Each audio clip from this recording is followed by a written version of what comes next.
CM ಅವ್ರಿಗೆ ಒಂದು ಪತ್ರ ಬರೆದಿದ್ದಾರೆ. ಬೆಂಗಳೂರು ನಗರಾಭಿವೃದ್ಧಿ ಸಚಿವರನ್ನ ಬದಲಾಯಿಸಿ ಅವರು ಕಮಿಷನ್ ಅನ್ನ ಕೇಳ್ತಾ ಇದ್ದಾರೆ. 35% ಅವರು ಕಮಿಷನ್ ಕೇಳ್ತಾ ಇದ್ದಾರೆ. ಹೀಗಾಗಿ ಬೆಂಗಳೂರು ಅಭಿವೃದ್ಧಿ ಆಗ್ತಾ ಇಲ್ಲ ಅನ್ನುವಂತ ಒಂದು ಆರೋಪ. ಯಾರೋ ಡಾಕ್ಟರ್ ಹೇಳಿದ್ರು, ಅವರ ಲೋಕಸಭಾ ಸದಸ್ಯರು, ತಲೆಗೆ ಪೆಟ್ಟು ಬಿದ್ದಿದೆ, ಸ್ವಲ್ಪ ತಲೆ ಕೆಟ್ಟಿದೆ ಅಂತ. ಅದನ್ನು ಚೆಕ್ ಮಾಡಿಸ್ಕೋಬೇಕು ಅವರು. ನಾನು ಹೇಳಿದ್ದಲ್ಲ, ತಜ್ಞ ವೈದ್ಯರು ಹೇಳಿದ್ರು ಅಂತ. 10 ವರ್ಷಗಳಷ್ಟು ಹಿಂದಕ್ಕೆ ಹೋಗ್ಬಿಟ್ಟಿದೆ ಬೆಂಗಳೂರು ಅಭಿವೃದ್ಧಿ ಹೇಳಿದ್ನಲ್ಲಪ್ಪ, ತಜ್ಞ ವೈದ್ಯರು ಹೇಳಿದ್ದಾರೆ. ಅವರಿಗೆ ಮೊಟ್ಟೆ ಏಟು ಬಿದ್ದು ಆಸಿಡ್ ದಾಳಿಯಾಗಿ ತಲೆ ಸುಟ್ಟೋಗಿದೆ, 2 ಇಂಚು 1 ಇಂಚು ಒಳಗಡೆ ಹೊರಟೋಗಿದೆ, ಸೊ ತಲೆ ಕೆಟ್ಟೋಗಿದೆ ಅಂತ ಹೇಳಿ ತಜ್ಞ ವೈದ್ಯರು ಹೇಳಿದ್ದಾರೆ.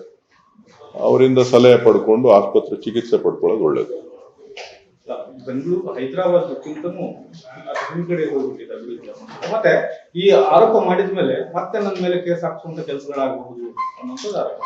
ಅವ್ರು ಏನೇನು ಸಜ್ಜು ಮಾಡ್ಕೋತಾ ಇದ್ದಾರೋ, ಏನೇನು ಕುತಂತ್ರಗಳನ್ನ ಮಾಡ್ಕೋತಾ ಇದ್ದಾರೋ ಅದನ್ನ ಮುಂಚಿತವಾಗಿಯೇ ಬೇರೆಯವರಿಗೆ ತಿಳಿಸುವಂತ ಕೆಲಸ ಮಾಡ್ತಾ ಇದ್ದಾರೆ. ಸೊ ಬಹುಶಃ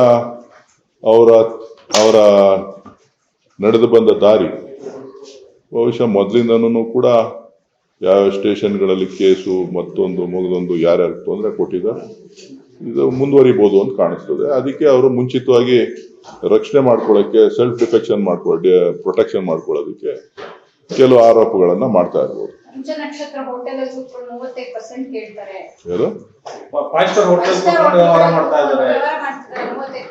ಮುಖ್ಯಮಂತ್ರಿಗಳು ಪತ್ರ ಕೊಟ್ಟಿದಾರಲ್ಲ, ಇಸ್ಕೊಳ್ಳಿ, ಬೇಡ ಅಂದವ್ರು ಯಾರು? ಶಿವಕುಮಾರ್ ಪಂಚತಾರ ಹೋಟ್ಲಿಗೆ ಹೋಗಲ್ಲಪ್ಪ, ಅದೇ ಸುಳ್ಳಲ್ವಾ? ಅದೇನಿದ್ರು ಬಿಜೆಪಿಯವ್ರ ಕಲ್ಚರ್. ಇವರು ಯಾರ್ಯಾರು ಏನೇನ್ ಮಾಡಿದ್ದಾರೆ ಅವ್ರ ಆರೋಪದಿಂದ ಮೊದಲು ಮುಕ್ತರಾಗಿ ಬರಲಿ, ಆಮೇಲೆ ಉಳಿದ್ರ ಬಗ್ಗೆ ಮಾತಾಡೋಣ.